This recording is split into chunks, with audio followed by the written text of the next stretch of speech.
Before the show actually we hit record and diving in, you were talking about Evil Dead Chaos. Dude, what's going on with that? Like, why is that something to be excited about? Floor is yours. The game seems like a 4v1, like Dead Light kind of game. It's a better version of Friday the 13th. Mm-hmm. But it's Evil Dead. It's based on the universe. It's based on the first two movies. So if you like that franchise and you like that world and you've enjoyed, because the third movie was a bit on and off, but the first two movies were great. And the whole game is based around it. And you can actually now become the Deadites and play as the Deadites. It just looks really cool.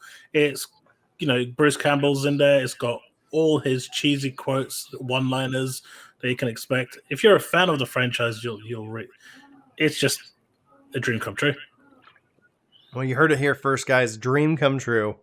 Evil Dead coming out, and the fact that they're kind of modeling it off of the success of Friday the 13th and these other games that are just from a streaming perspective, I think that's going to have something that ends up just giving it a whole new life going into this next generation. Maybe getting more people to check out those movies for the first time. So, and then Gizmo here says, how can you say that Army of Darkness wasn't great?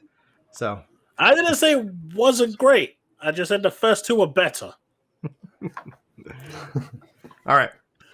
So this, just yesterday, we had a lot of breaking news, especially as Summer Games Fest kicked itself into high gear.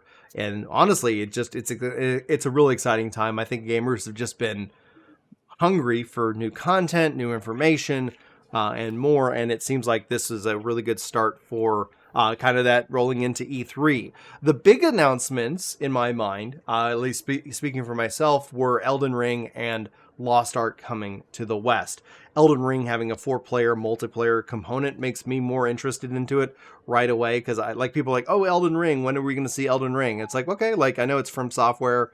That seems interesting. I haven't been a big Souls fan. I haven't actually played those, so maybe I'm going to enjoy them at their core. But them announcing a multiplayer component has me immediately perk up. Like, oh man, this is something maybe I could play with my friends. Soro, is Elden Ring anywhere on your radar? And you got 2 thumbs up. Go ahead. Absolutely. It definitely looks great. It reminds me of Dark Souls. It also reminds me of like Dragon's Dogma a little bit. Things like that. Bloodborne kind of feel looks like with the trailer and everything.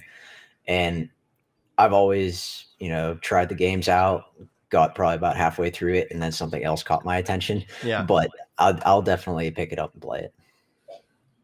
Chaos, how about you? Souls games have never really been my thing. I've played a couple, not really liked them. I'll check it out for sure. But not sure how I'll get on with it, honestly.